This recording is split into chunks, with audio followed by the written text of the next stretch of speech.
নমস্কার বন্ধুরা, মম রেসিপিতে আপনাদের স্বাগত। আজ আমি বানাচ্ছি কাঁচা আমের জেলি।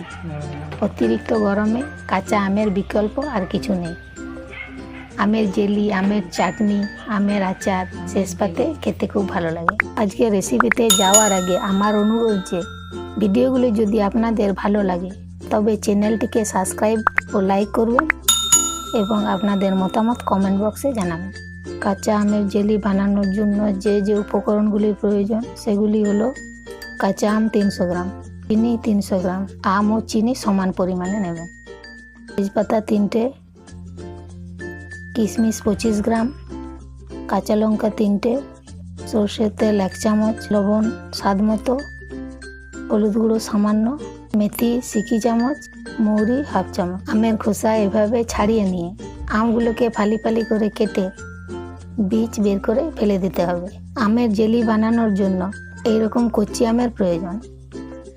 আমগুলো চাট হয়ে গেলে জেলি ভালো হয় না, এই জন্য আটি বাদ দিয়ে শাঁস বের করে নিলে জেলি ভালো হয়। কাটা আমগুলোকে জল দিয়ে ধুয়ে নেবেন ও লঙ্কাগুলোকে জল দিয়ে ধুয়ে চিড়ে নেবেন।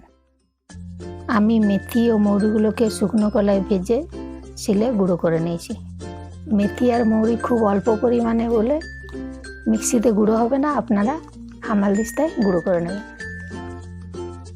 কড়াইতে 1 চামচ সর্ষের তেল দিয়ে তেল গরম হলে চেরা কাঁচা লঙ্কাগুলো দিয়ে হালকা ভাজা হলে আমগুলোকে দিয়ে হালকা নাড়াচাড়া করে নেবেন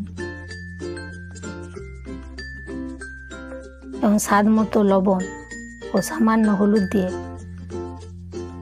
নাড়াচাড়া করে 1 কাপ মতো জল ও 3টে তেজপাতা দিয়ে 2 মিনিটের মতো ঢেকে রাখতে হবে।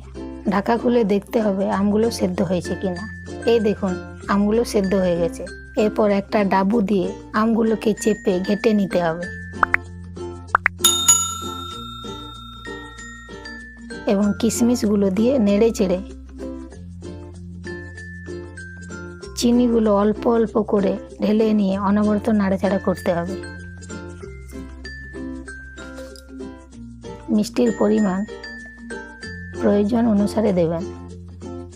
আপনারা যদি টক বেশি খেতে ভালোবাসেন তাহলে চিনির পরিমাণটা কম দেবেন।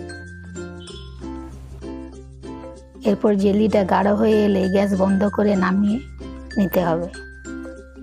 হালকা ঠান্ডা হলে 1/2 চামচ মৌরি গুঁড়ো ও সিকি চামচ মেথি গুঁড়ো দিয়ে নাড়াচাড়া করে নিলেই তৈরি আজকের রেসিপি কাঁচা আমের জেলি।